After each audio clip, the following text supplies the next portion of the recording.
আপনি যদি আমাকে দুইটা পুলিশ দেন পাহারায়, তাহলে আরেকজনকে দুইটাই দিতে হবে, at least main opposition.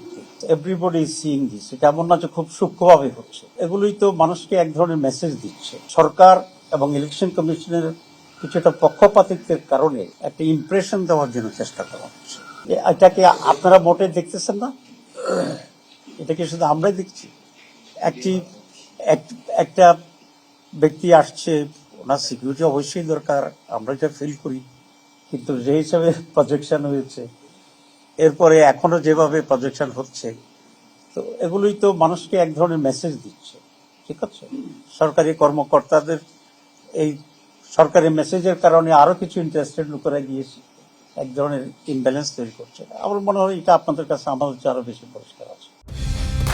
Colour expert, George sap এবং মাইল্ড অন হ্যান্ডস টেকনোলজি সমৃদ্ধ অরিক্স ক্রিস্টাল ওয়াশ আপনার লন্ড্রি এক্সপার্ট। তো নির্বাচনে লেভেল প্লেইং ফিল্ড যে কথা বলা হয়, তো সেটা যদি মেনটেন করতে হয়, তাহলে আপনি যদি আমাকে দুইটা পুলিশ দেন পাহারায়, তাহলে আরেকজনকে দুইটাই দিতে হবে, অ্যাটলিস্ট মেইন অপোজিশন। আপনি যদি আমাকে 3 দিনে আমার ভোটারশিপ করতে দেন, তাহলে আরেকজনকে কমপক্ষে 4 দিনে হইলেও তাকে ভোটার বানানোর এই সুযোগটা থাকা উচিত। কিন্তু আমরা দেখছি যে ট্রিটমেন্টটা ঠিক এরকম হচ্ছে না। এটা obvious, everybody is seeing this. এটা এমন না যে খুব সূক্ষ্মভাবে হচ্ছে। আমার মনে হয় আপনাদের সকলেরই চোখে পড়ার কথা।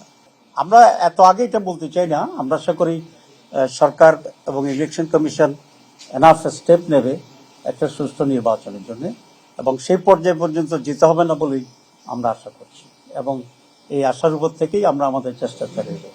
আমরা মনে করি যে এক ধরনের ইনক্লিনেশনটা হচ্ছে, এবং সেটা সরকার এবং ইলেকশন কমিশনের কিছুটা পক্ষপাতিত্বের কারণে একটা ইমপ্রেশন দেওয়ার জন্য চেষ্টা করা হচ্ছে।